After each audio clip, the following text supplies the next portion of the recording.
Now, a thing kept happening in the 70s when they weren't prepared for how popular something was going to be. And so they didn't have merchandise ready. They didn't have 3D sculpted plastic merchandise ready. So the first stuff that you would get would be Star Wars posters, jigsaw puzzles, t-shirts, board games, anything that they could print and ship, they did. The early bird set before the action figures came out is a great example of this. And something similar happened with Mork and Mindy. They weren't really prepared for what a phenomenal success it was going to be, so they didn't have action figures, dolls, anything like that ready at first. What they had were things like a video novel that they just took screen grabs from the episode, threw it in the book, and put word balloons on it, which I thought was really a brilliant way of doing things. I wondered why more properties didn't do that. Maybe they did and I just didn't own any. But it was the episode, the one that I had was the episode where Mork is on trial for, they think he's insane. Someone asked what time it is. Mork puts his foot on the table, lifts up his pants leg, and tells the judge what time it is on the watch around his ankle. And the prosecuting attorney says, "Your Honor, clearly he's insane. He's wearing a wristwatch on his ankle." And Mork says, "No, I'm wearing an ankle watch on my ankle. If I was wearing an ankle watch on my wrist, then I'd be crazy." That one really stuck with me. I loved the episode, and I loved being able to relive it in this photo novel in a time before you had a VCR or a DVD player. You couldn't replay these moments. The photo novel was the best way in that era to relive the moments from the episodes that you liked. So, and here in this city in Mississippi, there was a little store, and I have a Mork and Mindy memory from there.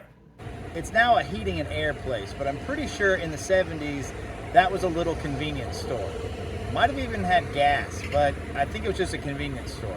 Back in the day, I got a pack of Mork and Mindy bubblegum cards here.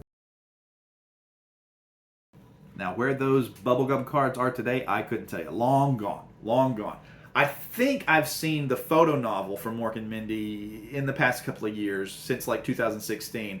And the last time I saw a Color Forms Mork and Mindy set of mine, even longer ago than that, but it was sort of like a paper doll, but with color forms, because it was Mork, and then you could put different outfits on him. And the last time I saw it, it was getting very tattered. It had been in some heat extremes of storage. The backer was coming off of stuff. The vinyl pieces weren't sticking, and some of them were missing. So probably have to go on eBay one of these days and get one of those. But what I do have still surviving are the plastic items. Now, if you ever have a bunch of stuff in cardboard boxes that all looks the same and you label it on the top flap, don't do that, because you're just going to stack something on top of it and you have to shift it all the time to read what's in there. Put the words on the sides of the boxes if you want to read them. My dad would always write on the top of stuff. So what do we got in here? Ooh, well, this one's seen some better days, obviously. This is the Mork from Ork egg ship. And I didn't do this to it. I bought it like this. I just thought it was really interesting the way that the egg-shaped white plastic had cracked in ways that, well, resembles an eggshell. So there was just something interesting about that I picked up. Here's what it should look like. This is the toy that you could get, and Mork is inside. So it's 3 pieces of plastic. It's the blue inner piece, the 2 white outer pieces, no stickers, just lovely sculpt details there, raised details instead of stickers like some of the Star Wars control cockpits had. And I have 2 of these. And this Mork is probably my first one because he's got a big scratch across the triangle on his flight suit there. And I'm pretty sure that was my original. So the one thing I didn't like about the figure was the unpainted eyes. Now the sculpt is a wonderful likeness of Robin Williams, but just those blind, dead eyes with no paint on them, ooh, drove me crazy. But that was sort of the way things were back then. Battlestar Galactica figures didn't have painted eyes. Buck Rogers figures, Black Hole figures, I don't think any of those non-Kenner properties were painting the eyes of the figures. So that's just sort of the way things looked back then. No eyebrows on Mork, no eyes on Mork. Just the hair is all that's painted. And the interesting thing to me is that because of the shape of the little egg ship, it lent itself to play with in the bathtub. I don't know why. I just thought, well, it floats, and it's all plastic. There's no electronics to it. There's no stickers to it to get damaged. So I can put it in water. I can submerge it. Mort didn't get hurt from being in water. He had no screws in him like a G.I. Joe figure. He had no electronics to him. He had no sticker on him like R2-D2. So he was fine to be in water. So intentionally or unintentionally, this was something that would work with like Fisher-Price adventure people, the scuba divers and everybody. So Mork kind of joined in on their adventures sometimes. I also have a Mork that I customized. Probably my inspiration for this was seeing a pretty neat custom figure from the movie Hook, where somebody sliced out the Robin Williams face from the Mork figure, which is obviously a better likeness. Undeniably a better likeness, and put it onto the head and body of the Hook figure of Robin Williams as Peter Banning or Peter Pan. And it looked amazing. I saw that in a magazine somewhere, and I didn't have any of the Hook figures to try that with, but I thought, well, this does give me an idea. So I painted this figure into his regular civilian clothes that you saw him in more often on the TV show. I had to cut the tops off his boots very crudely with a pocket knife there, and then repainted everything. Very intricate paint for the rainbow suspenders and the little suspender pins that he wore, and I did paint his eyebrows and paint his eyes, and he's got a coat of clear coat on him to protect, but still some of the paint has gotten scratched off in places, especially on this arm. So those are the Mork figures. There's one more piece in here.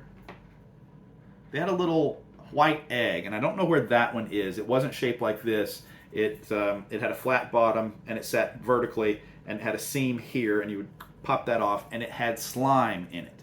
And inside the slime, like the slime was like the albumin, and this guy was the yolk, was sort of the symbology they were going for. I think that's why this guy is so very round. And he was a little Orkin boy. And he's just, hard plastic, two halves. You see the seam line running all the way around him. The seam line makes it hard for him to sit level on anything. He kind of wants to wobble a little bit.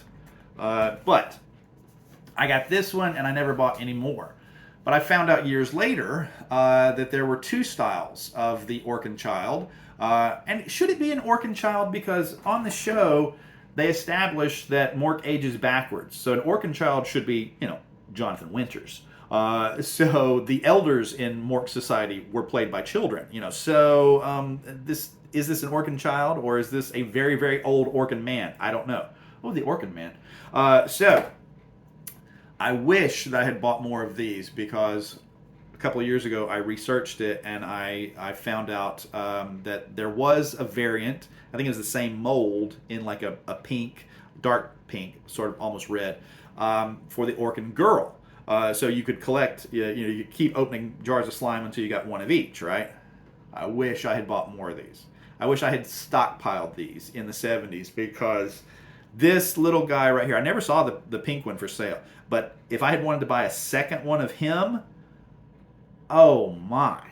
Lots and lots of toys could be bought for the amount of money that this little hard plastic Orkin boy commands now. One of the priciest toys in my collection, and he's not even posable or anything. So that was bizarre to me. Now, I wrote in a book for Sequart Publishing about Battlestar Galactica collecting a few years ago that the Mork figure was recycled from the Starbuck figure from Battlestar Galactica. Same company made them. The chest on Starbuck and Adama, and I think Baltar, had this like horizontal detailing to it. They smoothed that off on the torso. They gave him a new head, but the limbs virtually identical. The general shape of the torso identical. And I did a cute cartoon inspired by the Mork and Mindy photo novel. I took photos of the toys and then added word balloons. And I thought they won't like this. They're going to run it with, typed text or something. I gave them options. I sent them the raw file. I sent them my version with the word balloons. I sent them, this, that, and the other, and they ran it with the word balloons with my hand, lettered lettering in there. So, but yeah, I was rather proud of that little gag. I didn't know at the time, and I wish I had, that like the toy being recycled from an existing sci-fi property, so was the very costume that Mork wore. Both in the Happy Days episode where he first appeared, My Favorite Orkin. Wait a minute. My Favorite Orkin? My Favorite Martian? Ray Walston? Poop Deck Pappy? Popeye. I just completely looped. Wow. Ugh. The connections in my brain just fired in a full circle. Whoa. So in the My Favorite Orkin episode of Happy Days, the costume that Mork was wearing was actually recycled from 2 previous sci-fi productions. The helmet that he was wearing came from an Outer Limits episode from 1964 entitled Soldier, written by Harlan Ellison, and a lot of people say concepts from this were borrowed for the Terminator. And the red costume, except for the silver triangle, which they added, was previously worn, ironically, by a character named Colonel Green in the 1969 Star Trek The Original Series episode, The Savage Curtain. But why stop there? One of my favorite moments in an episode of Mork and Mindy is when Mindy, played by Pam Dauber, and her dad, Fred, played by Conrad Janis, dress up as very phony aliens in order to trick a reporter, played by Jeff Altman in a not stellar performance, into thinking that Mork must be a phony alien too. Conrad Janis's spacesuit from the neck down was previously worn by Spock in the 1966 Star Trek The Original Series episode, The Naked Time, while the helmet portion came from the 1968 episode, The Tholian Web. I am Franco from Scarecrow. So you got all these sci-fi costumes from the 60s reappearing in 1978. I'll do you one better. Mindy's Catwoman from Mars costume. Greetings! I am Mindy, Catwoman from Mars. Came from a 1955 film, a Martin & Lewis vehicle entitled Artists and Models, in which it was worn by Shirley MacLaine as the Bat Lady. So am I. Good evening. My name is Eugene Fullstack, and I thought... Oh, wow! Rick! No!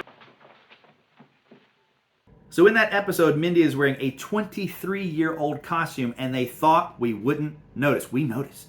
Oh, we noticed. So they recycled their action figure of a costume that was recycled from existing science fiction properties to begin with. Talk about trying to save a buck.